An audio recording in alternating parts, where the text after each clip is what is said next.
చర్చలోకి తిరిగి స్వాగతం. ఇస్రో నిన్న తలపెట్టినటువంటి ప్రోబా 3 ప్రయోగం చివరి అర్ధగంట ముందు ఆగిపోయింది. ఒక్కరోజు వ్యవధిలోనే ఈరోజు విజయవంతంగా కక్షలో ప్రవేశపెట్టింది ప్రోబా 3ని. దీనికి సంబంధించి చర్చను కొనసాగిద్దాం.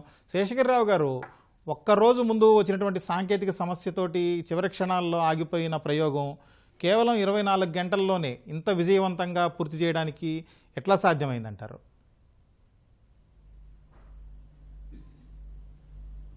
నిన్న మనం మాట్లాడుకున్నప్పుడు దాదాపు ఒక అరగంట ముందు వాయిదా పడింది. మనం అనుకున్నాము వాయిదా పట్టడానికి కారణం గ్రౌండ్ ఇన్స్ట్రుమెంటేషన్ అవ్వచ్చు, రాకెట్ సంబంధించింది అవ్వచ్చు, లేదా వాతావరణానికి సంబంధించి శాటిలైటు, ఈ నాలుగిట్లో ఏదో ఒకటి అవుతుంది. ఇస్రో ప్రెస్ రిలీజ్ చూసినట్టయితే శాటిలైట్కి సంబంధించిన ఎనామలీ వలన ప్రయోగాన్ని వాయిదా చేసినట్టు చెప్పారు. ఇటువంటి ఎనామలీ శాటిలైట్కి సంబంధించి వచ్చినప్పుడు రిమోట్ టెస్ట్ ద్వారా దాన్ని పరిశీలించి బాగు చేయడానికి వీలవుతుంది. అది గనక కుదరకపోతే ఉష్ణ కవచం అని ఉంటుంది, మనం పైన శాటిలైట్కి కప్పబడి ఉంటుంది ఉష్ణ కవచం, నోస్కోన్ అని కూడా అంటాము. ఆ ఉష్ణ కవచాన్ని ఓడదీయాలి. అది ఓడదీయాలి అంటే టైం పడుతుంది. సో మరుసటి రోజు ప్రయోగానికి కుదరదు ఎట్టి పరిస్థితులు, దానికి టైం పడుతుంది. కాబట్టి శాటిలైట్లో ఏర్పడిన సమస్య చిన్న సమస్య అయి ఉంటుంది, మా డీటెయిల్స్ మన దాకా రాలేదు. ఆ సమస్యని రిమోట్ టెస్ట్ ద్వారా అధిగమించడానికి వీలైంది కాబట్టే 24 గంటల లోపే లాంచ్ చేయడానికి వీలైంది. తర్వాత ఏంటంటే ఈ ఉపగ్రహాన్ని ప్రయోగించటానికి ప్రతిరోజు ఒక నిర్దిష్టమైన సమయం ఉంటుంది. నిన్న గనక మనం చూసుకున్నట్టయితే 4 గంటల 8 నిమిషాలు, ఈరోజు 4 గంటల 8 నిమిషాలు. ఆ తర్వాత లాంచ్ విండో అంటాం. అంటే లాంచ్ 4 గంటల 8 నిమిషాలకి, సాయంకాలం 4 గంటల 8 నిమిషాలకి నిన్న అవ్వలేదు కాబట్టి ఈరోజు 4 గంటల 4 నిమిషాలకి పెట్టారు. ఈ 4 గంటల 4 నిమిషాలు ముందుకు జరిపారు. ముందుకు జరపటానికి కారణం ఏంటంటే ఈ కక్షలో ప్రవేశపెట్టేటప్పుడు ఆ యొక్క యాంగిల్ ఆఫ్ ఇంజెక్షన్ మనకి సూర్యుడిని పరిశీలించడానికి వీలుగా ఉండాలి. ఆ జామెట్రీ 4 గంటల 4 నిమిషాలకే వీలవుతుంది. కాబట్టి 4 గంటల 4 నిమిషాలకి దాన్ని నిర్ణయించి లాంచ్ చేశారనమాట. కొన్ని శాటిలైట్స్కి ఏముంటుంది అంటే 4 గంటల 4 నిమిషాలైనా పర్వాలేదు, 4 గంటల 20 నిమిషాలైనా పర్వాలేదు, ఆ యాంగిల్ ఆఫ్ ఇంజెక్షన్ కొంచెం ఎక్కువ గనక ఉండేట్టయితే ఇంకొక 10 నిమిషాల వ్యవధి కూడా ఉంటుంది. కానీ అతి ప్రెసిషన్తో కూడిన కక్షలో ప్రవేశపెట్టే ఉపగ్రహాలకి ఏంటంటే అంత సమయం ఉండదు. ఒకవేళ ఏదన్నా సమస్య తలెత్తినప్పుడు 10 నిమిషాల్లో గనక సమస్యని అధిగమించి లాంచ్ చేయాలంటే లాంచ్ విండో ఉంటేనే కుదురుతుంది. లాంచ్ విండో లేకపోతే మరుసటి రోజు మళ్ళీ ఇట్లా 4 గంటల 4 నిమిషాలకి మనం పెట్టుకున్నట్టుగా మనం వెయిట్ చేయాల్సిందే అనమాట.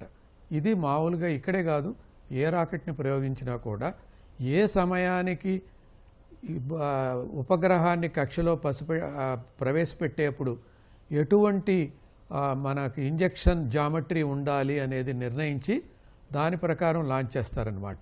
కాబట్టి లాంచ్ టైము, ఆ ప్రవేశపెట్టేటువంటి రోజు, అవన్నీ ఈ శాటిలైట్కి సంబంధించిన శాస్త్రవేత్తలే నిర్ణయిస్తారు.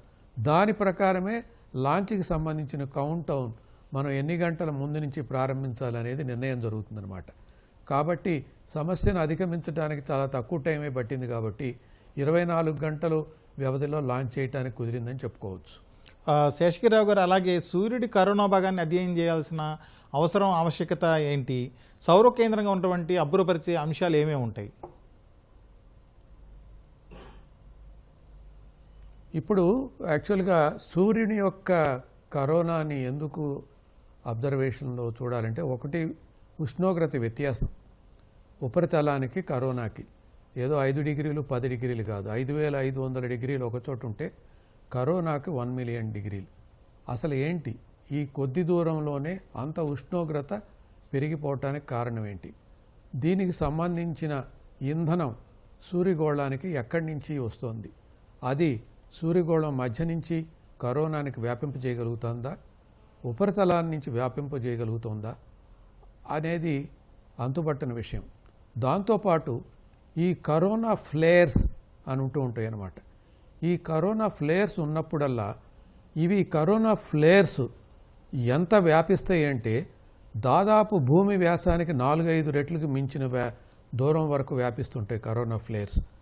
ఆ ఫ్లేర్స్ ఏర్పడటానికి ఇంకా ఎక్కువ మ్యాటర్ కావాలి.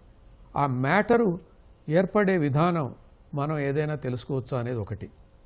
రెండవది ఏంటంటే ఈ కరోనల్ మాస్. ఒక్కొక్కసారి ఏంటంటే ఈ కరోనల్ మాస్ అనేది సూర్యుడి కరోనా నుంచి విడిపోతుంది చిన్న చిన్న తునకలుగా. అటువంటి తునకలు చాలా ప్రమాదకరమైనవి. ఆ తునకలు ఒక అయస్కాంత క్షేత్రాన్ని క్రియేట్ చేస్తాయి. ఈ అయస్కాంత క్షేత్రం ఒక వాయువులాగా బయలుదేరుతుందన్నమాట. ఈ వాయువులాగా బయలుదేరి సూర్య కుటుంబం అంతా వ్యాపింపజేస్తుంది. ఆ వాయువు యొక్క డైరెక్షన్లో గనక భూమి గనక ప్రవేశించేటైతే సూర్యుడి చుట్టూ తిరుగుతున్నప్పుడు ఆ అయస్కాంత తుఫాను వల్ల భూమికి చాలా ప్రమాదం ఉంది. ఈ ఎలక్ట్రానిక్ గ్యాడ్జెట్స్ కానీ, కంప్యూటర్లు కానీ, శాటిలైట్కి కానీ ఆగిపోయే ప్రమాదం ఉంది. అలాంటివన్నీ ఆగిపోతే మనకు చాలా కష్టం. కాబట్టి మనం గనక ఈ కరోనా గ్రాఫ్ ద్వారా ఈ కరోనల్ మాస్ ఎజెక్షన్ సమయానికి గనక మనం కనుక్కున్నట్టయితే అక్కడి నుంచి ఈ తునకలతో ఏర్పడినటువంటి అయస్కాంత తుఫాన్లు భూమికి రావటానికి దాదాపు 1 గంట సేపు పడుతుంది. ఆ తర్వాత ఇంకో 1.5 గంటల సేపు ఉంటుంది. ఈ 2 గంటల సేపు మనకి వ్యవధి ఉంది కాబట్టి ఈ వ్యవధిలో మనం తీసుకోవాల్సిన జాగ్రత్తలు ఏంటి? ఎలక్ట్రానిక్ సిస్టమ్స్ అన్న ఆఫ్ చేసి మనం మినిమం ఎక్విప్మెంట్తో మనం గనక ఈ భూమండలంలో ఉన్న వాళ్ళంతా పనిచేసుకున్నట్టయితే ఈ అయస్కాంత తుఫాను వెలిసిన తర్వాత లేదా ఆ వ్యవధిలోని ఆ ప్రదేశం నుంచి భూమి సూర్యుడి చుట్టూ తిరుగుతుంది కాబట్టి ఆ దారిలో నుంచి చొచ్చుకుని బయటకు వస్తుంది కాబట్టి దాని ప్రభావం తగ్గిపోతుంది. ఆ తర్వాత మళ్ళీ అదే ప్రదేశానికి రావాలంటే మీకు తెలుసు 360 రోజులు పైగా పడుతుంది. కాబట్టి ఆ అయస్కాంత క్షేత్రంలో పయనిస్తున్నంతసేపు మనం గనక మన ఎలక్ట్రానిక్ గ్యాడ్జెట్స్ను సురక్షితంగా ఉంచుకున్నట్టయితే మన వ్యవస్థలన్నీ పనిచేస్తాయి అన్నమాట. అందువలన ఇటువంటి ప్రయోగాల ద్వారా మనం ముందుగా పసిగట్టి ఈ భూమి మీద ఉన్నటువంటి శాస్త్రజ్ఞులకి, ఇతర దేశాల యొక్క ప్రజలకి కనుక ఈ సమాచారాన్ని వాతావరణ పరిశోధనలో తుఫాన్లు వచ్చినట్టుగా అందజేసినట్టయితే చాలా మన కమ్యూనికేషన్స్ పరంగా కానీ మరి భూగోళాన్ని అటువంటి అణువులు ఒక ధాటికి ఇబ్బంది లేకుండా ఉండటానికి కానీ రక్షించుకోగలం. ఈ యొక్క కరోనోగ్రాఫ్లో 2 ఎక్స్పెరిమెంట్స్ ఉన్నాయి. ఒకటి ఏంటంటే ఈ కరోనా స్టడీ. ఈ రెండోది ఏంటంటే 3Ds అని ఉంది. అంటే ఏంటంటే ఈ 3D ఎనర్జిక్ ఎలక్ట్రాన్ పార్టికల్స్ ఈ అయస్కాంత వాయువులు అంటే సోలార్ ఫ్లేర్స్ ఏర్పడినప్పుడు కానీ ఈ అయస్కాంత క్షేత్ర తుఫాన్లు ఏర్పడినట్టు కానీ ఈ యొక్క కణాలు దాదాపు ఈ యొక్క పార్టికల్స్ చాలా వేగంతో ప్రయాణం చేస్తాయి. దాదాపు 220 కిలోమీటర్ల సెకండ్కి వేగంతో ప్రయాణం చేస్తుంటాయి. అంత వేగంతో ప్రయాణం చేసి భూ వాతావరణంలో కలుస్తాయి. ఈ భూ వాతావరణంలో కలిసినప్పుడు ఎంత మేర కలుస్తాయి? ఇటువంటి అణువుల వలన భవిష్యత్తులో మనం గనక ఈ గగనయాన్ని తలపెట్టినా కానీ మిగతా దేశాల్లో మరి స్పేస్ టూరిజం అని మొదలెట్టారు. ఈ స్పేస్ టూరిజంలో మనుషులను వెళ్ళినప్పుడు కానీ ఈ యొక్క అయస్కాంత క్షేత్ర అణువులు సోలార్ ఫ్లేర్స్ ఉన్నప్పుడు అయస్కాంత క్షేత్రం తుఫానులు లేనప్పుడు కూడా ఈ అణువులు ఏ పరిమాణంలో ఉంటాయి, దానివలన మానవుల యొక్క శరీరంలో వాటి ధాటికి ఏదైనా తట్టుకోవటానికి మనం ఏం చేయాలి, ఎటువంటి రక్షణ స్పేస్ సూట్లను ఏర్పాటు చేసుకోవాలి, వీటన్నిటికీ అధ్యయనం చేయడానికి బాగా ఉపయోగపడుతుంది. అందువలన ఈ ప్రోబా 3 అపోజీ దగ్గరికి వెళ్ళేప్పుడు ఈ ఫార్మేషన్ ఫ్లయింగ్లో కరోనోగ్రాఫ్ స్టడీస్ జరుగుతాయి. ఆ తరువాత పెరిజీ అంటే 600 కిలోమీటర్ల దగ్గరకు వచ్చినప్పుడు ఈ 600 కిలోమీటర్ల దగ్గరకు వచ్చినప్పుడు ఈ ఎలక్ట్రాన్ ఎనర్జీ పార్టికల్స్ పరిశీలిస్తుందన్నమాట. అందువలన అటు సూర్యుడిని పరిశీలిస్తోంది, ఇటు వాతావరణంలో కలిసిన యొక్క సోలార్ విండ్స్ తాలూకు పార్టికల్స్ను కూడా పరిశీలిస్తోంది. కాబట్టి ఇది ఒక డబుల్ బెనిఫిట్ ఎక్స్పెరిమెంట్ అన్నమాట. కరోనా స్టడీస్ చేస్తుంది, ఈ యొక్క సోలార్ వాయువులో ఉన్నటువంటి పార్టికల్ స్టడీ చేస్తుంది. ఇటువంటి ఎక్స్పెరిమెంటు అరుదుగా జరుగుతుంటుంది. ఈ 2 ఎక్స్పెరిమెంట్ల వలన అనేక ప్రయోజనాలు ఉన్నాయి. ఇది ఇప్పుడే ఫార్మేషన్ చేయరనమాట. ఒక నెల తర్వాత, అంటే కక్ష సరిగ్గా ఉందా అనుకున్న తర్వాత, అన్ని పరికరాలు సరిగ్గా పనిచేస్తున్న తర్వాత, ఒక నెల తర్వాత విడివడి అప్పుడు 150 కిలోమీటర్ల దూరంలో ఫార్మేషన్ ఫ్లయింగ్ పెట్టి అప్పుడు ఈ కరోనోగ్రాఫ్ కానీ కృత్రిమ సూర్యగ్రహణాన్ని కానీ స్టడీ చేయడానికి వీలవుతుందన్నమాట. ఈ లోపల అన్నీ చెక్ చేసుకుంటూ ఉంటారు. బాలాజీ గారు, ఇప్పుడు 2 ఏళ్ల జీవితకాలం ఉండి ఈ ప్రోబా-3 ఈ సమయంలో అధ్యయనాన్ని పూర్తి చేసే అవకాశం ఉంటుందా? ఒకవేళ అధ్యయనానికి అదనపు సమయం అవసరమైతే పరిస్థితి ఏంటి? మామూలుగా ఏ ఎక్స్పెరిమెంట్ అయినా కానీ దాని యొక్క అవధి అనేది నిర్ధారింపబడినప్పుడు ఇప్పుడు నిర్ధారించుకున్నది 2 సంవత్సరాలు అనేది. కానీ ఆ యొక్క లైఫ్ టైం అనేది పెరిగేదానికే ఎక్కువ అవకాశం ఉంటుంది. ఇప్పుడు ఫర్ ఎగ్జాంపుల్ ఒకటి తీసుకుంటే 2001లో ప్రయోగించినటువంటి ప్రోబా-1 అనేది ఏదైతే ఉందో అది దాదాపు 20 సంవత్సరాలు పనిచేసేది. అంటే దాని యొక్క లైఫ్ టైం వాళ్ళు అనుకున్నది 2 సంవత్సరాలు మాత్రమే. సో కాబట్టి ఈ యొక్క 2 సంవత్సరాల సమయం ఏదైతే ఉంటుందో ఆ 2 సంవత్సరాల సమయం లోపల ఏదైతే స్టడీని వీళ్ళు అనుకున్నారో అది పూర్తి చేయగలుగుతుంది. ప్లస్ అది కాకుండా మనకు మరింత సమయం కూడా ఇది సేవలు అందించడానికి సిద్ధంగా ఉంటుంది. అంటే మనకు అంతరిక్షంలో ఉన్నటువంటి యొక్క వాతావరణము, అదేవిధంగా సూర్యుని యొక్క వేడి వాతావరణం ఇవన్నీ తట్టుకొని నిలబడుకునే విధంగా ఈ యొక్క పరికరాన్ని తయారు చేసి ఉంటారు. కాబట్టి ఖచ్చితంగా మనకు ఇది 2 సంవత్సరాల కంటే ఎక్కువగానే మనకు సేవలను అందించగలుగుతుంది. Okay sir. అలాగే వినీల్ గారు, ఇప్పుడు ఈ ప్రోబా-3 భవిష్యత్తులో పాత ఉపగ్రహాలకు ఇంధనాన్ని నింపడం, అలాగే ఇతర గ్రహాల నుంచి నమూనాలు తీసుకురావడానికి ఉపయోగపడుతుంది అంటారు. దాని ఏంటి, ఆ విశేషాలు ఏంటి? ఈ పర్టికులర్ మిషన్ అనేది ఉపయోగపడదండి. కానీ ఈ ఫార్మేషన్ ఫ్లై యొక్క టెక్నాలజీ అనేది మనం ఇతర ఉపగ్రహాలకి లేకపోతే ఇతర శాటిలైట్స్కి మనం ఆ టెక్నాలజీని మనం అడాప్ట్ చేసుకోవచ్చు. ఈ పర్టికులర్ ఫార్మేషన్ ఫ్లయింగ్ ఒక టెక్నాలజీ మొత్తం ప్రపంచంలోనే మొట్టమొదటిగా ఈసా వాళ్ళు తయారు చేసి ఇప్పుడు ప్రయోగిస్తున్నారు కూడా. సో మనకందరికీ తెలిసినట్టు ఇప్పుడు ఈ 2 శాటిలైట్లు కూడా ఫార్మేషన్ ఫ్లయింగ్ అవ్వడం వల్ల, మనకి సింకర్నస్ మూమెంట్లో అవ్వడం వల్ల మనకి ఎలా అయితే రీఫ్యూలింగ్ కానీ లేదంటే వేరే ఒక శాంపిల్స్ కానీ రిటర్న్కి టెక్నాలజీ డెమోన్స్ట్రేషన్ లాగా దీన్ని మనం ఉపయోగించవచ్చు. ఈ యొక్క డేటా ఇన్పుట్స్ ద్వారా మనం వేరియస్ శాటిలైట్స్ యొక్క టెక్నాలజీస్ని మనం ఇంప్లిమెంట్ చేసుకోవచ్చు. సో ఇలాంటి స్టడీస్ వల్ల ఇండియన్ శాటిలైట్స్కే కాదు but various other satellites across the globe చాలా ఉపయోగపడుతుందండి. Okay sir. అలాగే శేషగిరిరావు గారు, ఈ డిసెంబర్లోనే PSLV C60 అలాగే 61 ప్రయోగాలు కూడా చేపట్టబోతున్నామని చెప్పి ఇస్రో చైర్మన్ సోమనాథ్ ప్రకటించారు. ఆ ప్రయోగాల విశేషాలు ఏంటి?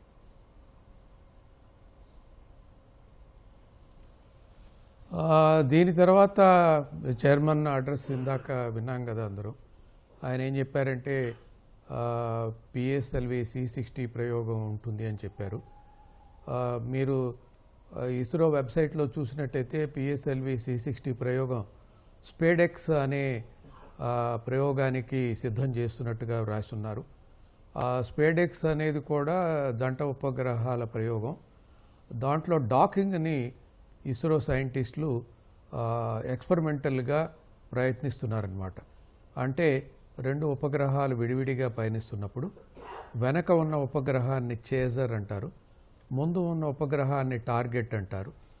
చేజర్ని టార్గెట్ దగ్గరికి తీసుకువస్తూ మరి మిల్లీమీటర్ కాదు కదా, సబ్ మిల్లీమీటర్ యాక్యురసీలో ఆ డాకింగ్ చేసి ఆ యొక్క టెక్నాలజీని పెంపొందించడానికి, ఆ యొక్క టెక్నాలజీ యొక్క స్వయం సిద్ధి కోసం ఇది ముందు మరి మనం భారత అంతరిక్ష స్టేషన్లోకి కట్టిన తర్వాత ఈ వ్యోమగామం తీసుకోవటానికి, అనుసంధానం చేయటానికి, అక్కడ కావాల్సిన డాకింగ్ ఏర్పాటు చేయటానికి కానీ, మరి ఫ్యూచర్లో ఒక 5-6 సంవత్సరాల తర్వాత, ఒక దశాబ్దం తర్వాత ఈ శాటిలైట్కి వాటి ఇంధనం అయిపోయి లైఫ్ దగ్గరకు వస్తున్నప్పుడు శాటిలైట్లో ఇంధనం నింపటానికి కూడా ఇటువంటి డాకింగ్ అవసరం ఉంటుంది.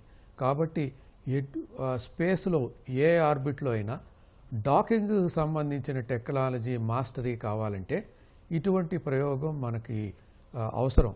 సో ఇస్రో శాస్త్రజ్ఞులు రాబోయే లాంచ్లో ఇటువంటి డాకింగ్ ఎక్స్పెరిమెంట్ చేస్తున్నారు అంటే ఇది ఎంతో ఉపయోగకరమైంది. మరి ఈ ప్రయోగం తలపెట్టినందుకు శాస్త్రజ్ఞులను అభినందించాలి. ఆ ప్రయోగంలో ఇది పూర్తిగా విజయం అవుతుంది అనుకుని మనం అనుకోవచ్చు. బాలాజీ గారు, గతంలో ప్రోబా 1-2 ప్రయోగాలు చేశారు, ఇప్పుడు ప్రోబా 3ని ప్రయోగించారు. వాటికి ఈ ప్రోబా 3కి మధ్య ఉన్నటువంటి తేడాలేంటి? ప్రోబా 1 అనేది ముఖ్యంగా ఎర్త్ అబ్జర్వేషన్ కోసము చేయబడినటువంటి ప్రయోగం అన్నమాట. అందులో మెయిన్గా మనకు భూమికి సంబంధించినటువంటి పరిశోధనలు ఏవైతే ఉన్నాయో వాటి కోసమే ఉద్దేశింపబడినది. అదే మనము ప్రోబా 2 అనేది తీసుకుంటే అది ప్రవేశపెట్టబడింది మనకు సన్ సింక్రోనైజ్ ఆర్బిట్లో, ప్లస్ ఇది సౌర పరిశోధనల కోసము ఉపయోగించబడినది. ఇది మనకు 2009లో ప్రయోగించారనమాట.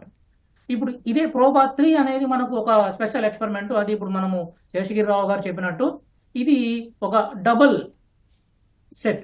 ఈ యొక్క డబుల్ సెట్లో మనకి ఏమైతే ఉందో ఈ యొక్క ఆర్టిఫిషియల్ సోలార్ ఎక్లిప్స్ ఏదైతే క్రియేట్ చేసి మనము పర్టికులర్గా ఈ యొక్క కరోనల్ స్టడీ, సన్ యొక్క కరోనాగ్రాఫ్ ఏదైతే ఉంటుందో ఆ కరోనా గురించి ముఖ్యంగా ఎందుకు ఆ ఉష్ణోగ్రతల్లో తేడా ఉంది, అదేవిధంగా మనకు ఆ యొక్క సోలార్ విండ్స్, అదేవిధంగా ఈ యొక్క సోలార్ విండ్స్ అనేవి ఏ విధంగా మనకు అర్త్ మ్యాగ్నెటిక్ ఫీల్డ్ని ఇంటర్ఫియర్ చేస్తూ ఉన్నాయి, వీటికి సంబంధించినటువంటి స్టడీ కోసం మనకు ఉద్దేశించబడినది ఈ యొక్క ప్రోబా 3 అనేది. Okay sir. అలాగే వినీల్ గారు, ఇప్పుడు ఎక్స్పోజ్ శాట్ గతంలో ప్రయోగించారు, ఆదిత్య L1, ఇప్పుడేమో ప్రోబా శాట్. వీటన్నింటి సమాచారం ఆధారంగా సూర్యుడి గురించి ఏ ఏ విశేషాలు మనకు తెలిసే అవకాశం ఉంది? మనకి ఆదిత్య L1 మిషన్ తీసుకుంటే అది లగ్రేంజ్ 1 పాయింట్లో మనం అది పంపించామండి. సో లగ్రేంజ్ 1 పాయింట్లో వెళ్ళినప్పుడు మనకి సూర్యుడు యొక్క ఇన్నర్ మాస్ ఎలా ఉంది అండ్ యాక్చువల్గా కాంపోజిషన్ ఎలా ఉంది అనేది మనకు తెలుస్తుంది. అలాగే ప్రోబా 3 మనం మిషన్ తీసుకుంటే ఆ ప్రోబా 3 అనేది మనకి కొరానల్ మాస్ ఎజెక్షన్ గురించి కానీ, సోలార్ ఫ్లేస్ గురించి కానీ, దాని నుంచి వెలువడే యొక్క ఉష్ణోగ్రతల టెంపరేచర్ డిఫరెన్స్ గురించి కానీ మనకు ప్రోబా 3 మిషన్ ద్వారా తెలుస్తుందండి. సో ఇవి మెయిన్ డిఫరెన్సెస్ అండి. సో బేసిక్గా మనం ఆదిత్య L1 మిషన్ మనది ఇంకా వెళుతుంది. అది యాక్చువల్గా అయితే సూర్యుడికి అత్యంత సమీపంగా లాంచ్ చేయబడినది. సో అది మనకి ఇంకా ఎక్కువ డేటా అనేది తెలుస్తుంది. ఇది ప్రోబా 3 మిషన్ మాత్రం స్పెసిఫిక్గా ఈ యొక్క కరోనల్ ఫ్లేస్ గురించి అండ్ కరోనోగ్రఫీ గురించి తెలుసుకోవడానికి ఈ పర్టికులర్ మిషన్ అనేది చేస్తుందండి. శేషగిరిరావు గారు, ఇప్పుడు యూరోపియన్ స్పేస్ యూనియన్ అంటే యూరోపియన్ దేశాలు చాలా అడ్వాన్స్డ్గా ఉంటాయి అన్ని రకాలుగా. అలాంటి దేశాలు ఇస్రో మీద ఆధారపడి ఇస్రో ద్వారా ఈ ప్రయోగం చేయడానికి కారణాలు ఏంటి? ఇస్రో వద్ద ఉన్నటువంటి సాంకేతికత, అలాగే ప్రయోగాల విషయంలో సత్ఫలితాలు ఏ విధంగా ఉన్నాయి, వాటి గురించి డీటెయిల్స్ ఏంటి?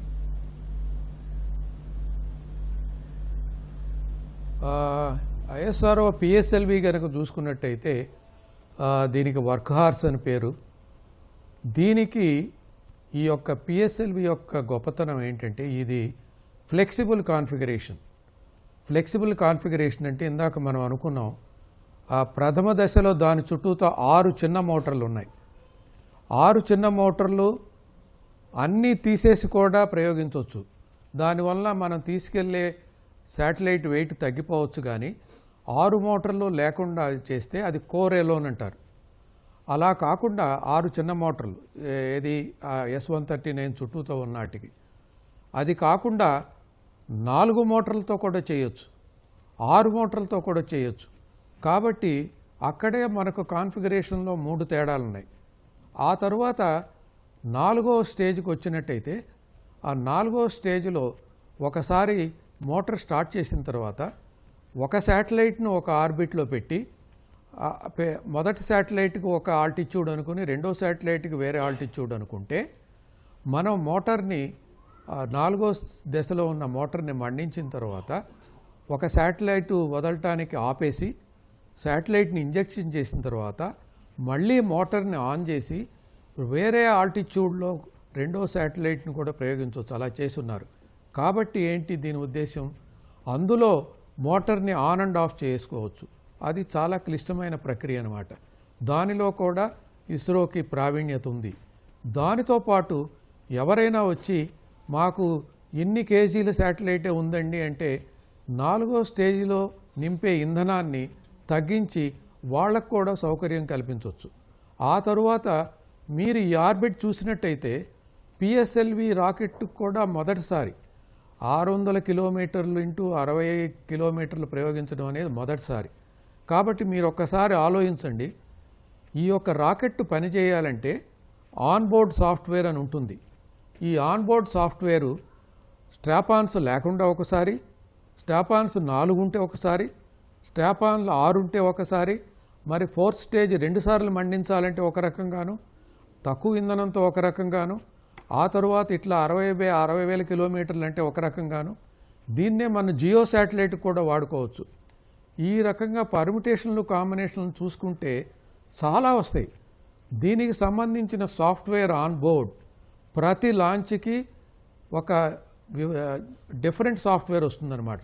ఎందుకంటే కాన్ఫిగరేషన్ తేడా, ఆర్బిట్ తేడా, లోడింగ్ తేడా చాలా ఉన్నాయి కాబట్టి ఈ యొక్క సాఫ్ట్వేరు ప్రతిసారి కొత్తది తయారు చేసినప్పుడు లేదా ఉన్నదాన్ని మాడిఫై చేసినప్పుడు ఈ టెస్టింగ్ సీక్వెన్స్ అనేది చాలామంది అంటారు, ఏమండి మాకు ఒక ఎక్స్పెరిమెంటల్ ఫ్లైట్ ఇవ్వండి, ఎక్స్పెరిమెంటల్ ఫ్లైట్ తర్వాత మేము ఇవన్నీ కరెక్ట్ చేసుకుని బాగుందనుకుంటే మీ శాటిలైట్ తీసుకుని లాంచ్ చేస్తామని. కానీ ఎక్స్పెరిమెంటల్ ఫ్లైట్కి చాలా ఖర్చుతో కూడిన వ్యవహారం. భారతీయులు ముఖ్యంగా ఇస్రో శాస్త్రవేత్తలు సిమ్యులేషన్ ద్వారానే ఇటువంటి ప్రక్రియలు 0% ఎర్రర్తో ఆన్బోర్డ్ సాఫ్ట్వేర్ని తయారు చేసి కావలసినట్టుగా ఇవ్వటానికి తక్కువ వ్యవధిలో ఇవ్వగలరు. నాకు తెలిసి ప్రపంచ దేశాల్లో ఇలాంటి వేరియన్స్ ఉన్న రాకెట్లు చాలా తక్కువ ఉన్నాయి, వేళ్ల మీద లెక్కట్టొచ్చు. ఇప్పుడు అలాన్ మాస్క్ 300 పైగా రాకెట్లు లాంచ్ చేసి ఉన్నాడంటే 300 మూసలో పోసినట్టుగా ఒకే కక్ష్య ఒకే విధమైనవి. ఇది అలా కాదు, మనం 40 లాంచ్ చేసినా కూడా లేదా 50 లాంచ్ చేసినా కూడా కనీసం 10 రకాల వేరియేషన్స్ ఉన్నాయి. ఈ 10 రకాల వేరియేషన్స్కి మనం సిమ్యులేషన్ ద్వారానే జీరో డిఫెక్ట్ సాఫ్ట్వేర్కి తీసుకొచ్చాం.